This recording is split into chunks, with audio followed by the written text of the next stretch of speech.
আজকে মঙ্গলবার আর সকাল এখন 9:30 বাজে। তো সবাইকে শুভ সকাল। আশা করছি সবাই ভালো আছো আর আমরাও ভালো আছি। তো এই যে দেখতে পাচ্ছ আমাদের বাড়ির দুজন সদস্য, এরা আজকে আমার উপর রাগ হয়েছে মনে হয়। সকালবেলা মানে আমি ঘুম থেকে ওঠার সাথে সাথেই চলে আসে, তো আজকে আমার ঘুম থেকে উঠতে একটু দেরি হয়েছে মনে হয়, এসে ঘুরে চলে গেছে। তো এখন খাবার দিলাম, খেলো না, গাছে উঠে বসে রইলো। অনেক ডাকলাম তারপরেও এলো না। তো যাই হোক, আমি এখন রান্নাঘরে চলে এসেছি আর আজকে উনুনটা লেপেছি, একটু ভেঙে ভেঙে গেছিলো। তো এখন ভাত বসাবো। সকালে তো চা খাওয়া হয়েছে, গ্যাসে চা বানিয়ে নিয়ে খেয়েছি। তো এখন আবার ভাত বসাবো, 9:30 মতো বাজে। তো কিছুটা চা ছিল, সেটা গরম করে নিয়ে বসে পড়লাম। এখন উনুনটা জ্বালিয়ে নিই। আমরা তো জ্বালানি হিসেবে সুপারির খোসা ব্যবহার করি, কিন্তু কয়েকদিন যাবত আমাকে এই যে প্লাইউডের লাকড়িগুলো এনে দিচ্ছে, এগুলোতে এত পরিমাণে কালি হচ্ছে যে ভাতের হাঁড়ি কড়াই মাজতে ভীষণই অসুবিধা হচ্ছে। তার সঙ্গে মাথাও নোংরা হয়ে যাচ্ছে, মানে 2-3 দিন পরপরই শ্যাম্পু করতে হচ্ছে।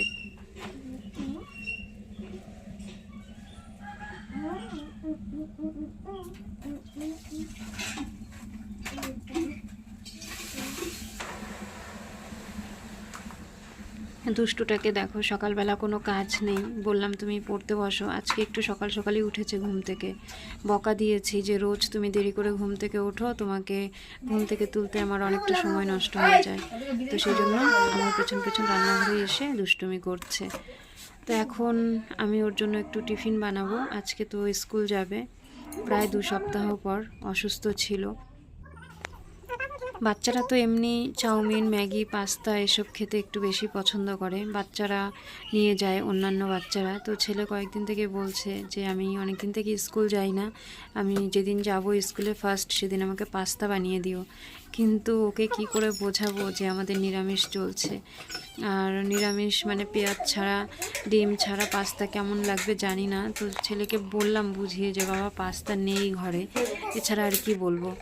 তো এমনিও পাস্তা ছিল না, তারপরেও সত্যিটাই বললাম। তো বলে তাহলে আমাকে একটা পরোটা বানিয়ে দাও। তো এত অল্প সময়ের মধ্যে পরোটা বানানো অসম্ভব। আমি ভেবেছিলাম আজকে কলা মানে ফল টল যে কোনো কিছু একটা দিয়ে পাঠিয়ে দেবো। তো যেহেতু বললো তাহলে একটা পরোটাই বানিয়ে দাও, তো পরোটা তো হলো না।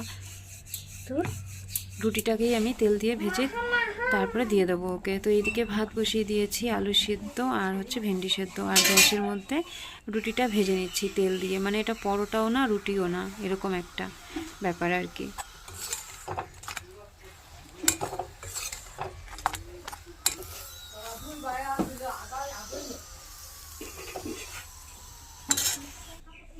তো ছেলেকে ভাত খেতে দিয়ে তারপর আমি চলে এসেছি বাসনগুলো ধোয়ার জন্য।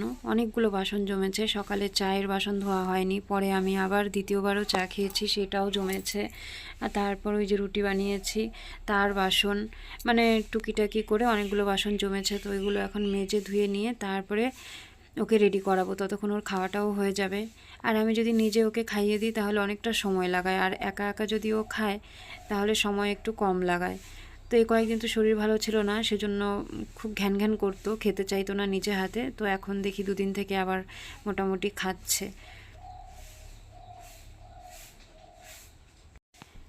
এই সকালবেলাটাই আমার জন্য খুব চাপ হয়ে যায়।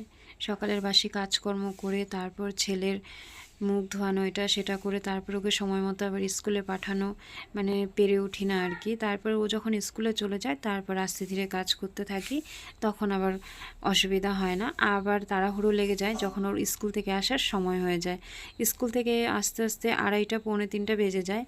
তারপরে আবার 3:30 থেকে টিউশন থাকে, তখন আবার একটু হুড়োহুড়ি লাগে। তো এই তো ওকে রেডি করিয়ে দিয়েছি, এখন ওর দাদু ওকে দিয়ে আসবে। ওর পাপা থাকলে তো ওর পাপা দিয়ে আসে, ওর পাপা বাড়িতে না থাকলে ওকে সাইকেলে করে যেতে হয়। প্রথম প্রথম তো সাইকেলে বসতেই পারতো না, কারণ আমরা তো কেরালাতে ছিলাম, তখন তো কোনো দিন কারো সাইকেলে চড়েনি, ওখানে খুব একটা সাইকেল দেখা যায় না। তো এই তো 6 মাস কি বছর খানেক হলো ও সাইকেলের মধ্যে বসা শিখেছে। তো ছেলে চলে গেল স্কুলে।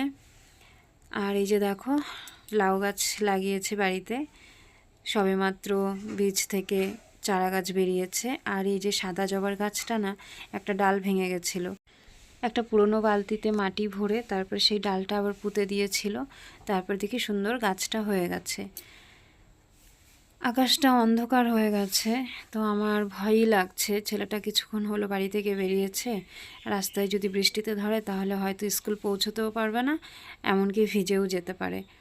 তো দেখা যাক কি হয়। আমি তো শুধু ঠাকুরকে ডাকছি স্কুলে যেন ভালো মতো পৌঁছে যায়, বৃষ্টি যেন রাস্তায় না ধরে। তো এই যে আবার এসছে, এনাদেরকে একটু আতপ চাল দিলাম। তো অনেক নকশা করছে আজকে, এই খাচ্ছে খাচ্ছে না। তো পাশের বাড়ি থেকে স্থলপদ্মর ডাল এনেছে, ওগুলো লাগাবো, কেটে কুটে রাখা হলো। তো এখন আমি দুধ জাল করছি, সকালবেলা দুধ দিয়ে গেছে, জাল করতে ভুলে গেছি। তো দুধটা জাল না করলে আবার নষ্ট হয়ে যাবে, ভীষণ গরম তো। তো এইদিকে রান্নার ব্যবস্থাও হয়ে গেছে, দুপুরে রান্নার সবজি টবজি কেটে নিয়েছি। আজকে রান্না করব ঝিঙে আর সব রকম সবজি দিয়ে একটা চচ্চড়ির মতো, আর করব শাপলা। তো বন্ধুরা, কয়েকদিন থেকে নিরামিষ খাচ্ছি, রান্নাবান্না দেখাতে আর ভালোই লাগে না, মানে কি দেখাবো এসব রান্না। তো রান্নার ভিডিও আর করলাম না। আমার রান্না শেষ হয়ে গেছে, রান্নাঘরটা পরিষ্কার করে নিয়ে তারপরে এই যে বাইরে এসেছি, কতগুলো বাসন আছে এগুলো ধুতে হবে। কিছুক্ষণ হলো ছেলে স্কুল থেকে এসছে, তো ওকে বললাম জামা প্যান্ট চেঞ্জ করো, তো একা একাই চেঞ্জ করলো। এখন স্নান করাবো। আর এই যে বাচ্চাটাকে দেখতে পাচ্ছ, ও আমাদের পাশের বাড়ি, ওরা একই স্কুলে পড়ে, ও এলকেজিতে পড়ে। তো এখন সমুদ্রকে স্নান করাবো, তার আগে বাসনগুলোও ধুয়ে নিই। আর এই যে জ্বালানির ব্যবস্থা, যারা উনুনে রান্না করে তাদের বর্ষাকালে মানে এগুলো আগেই গোছগাছ করে রাখতে হয়। তো সমস্ত কাজ সেরে ছেলেকে স্নান করিয়ে খাইয়ে টিউশন পাঠিয়ে তারপরে এই যে আমি এখন একটু বসেছি। তো এখন প্রায় 4:30 মতো বেজে গেছে, বেশি হবে মনে হয়, 5টার মতো বাজে। তারপর চলে এলাম একটু নদীর পাড়ে, বিকালবেলা নদীর পাড়ে আবহাওয়াটা বেশ ভালো লাগে।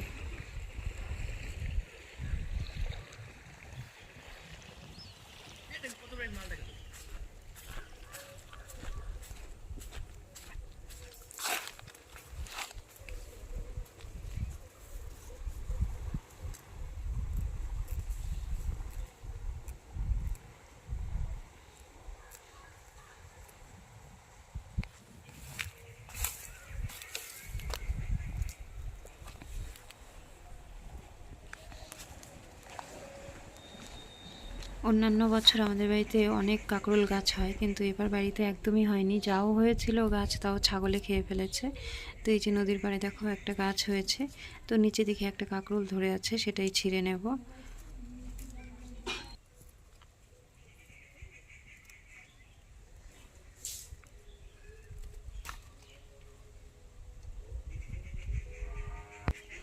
ওই যে দূরে দেখো একটা কলার কাঁদি হয়েছে, এটা কি কলা ঠিক বলতে পারবো না, তবে আমাদের বাড়িরই। অনেকগুলো গাছ হয়েছে, এর আগেও কলার কাঁদি হয়েছিল, তবে এখন একটাই আছে।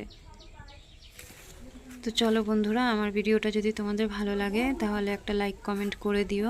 আর যারা আমার চ্যানেলটা সাবস্ক্রাইব করোনি, আমার চ্যানেলটা সাবস্ক্রাইব করে আমার পাশে থেকো। তো আজকে এ পর্যন্তই, দেখা হবে পরবর্তী কোনো ভিডিওতে। ততক্ষণ সবাই ভালো থেকো, সুস্থ থেকো।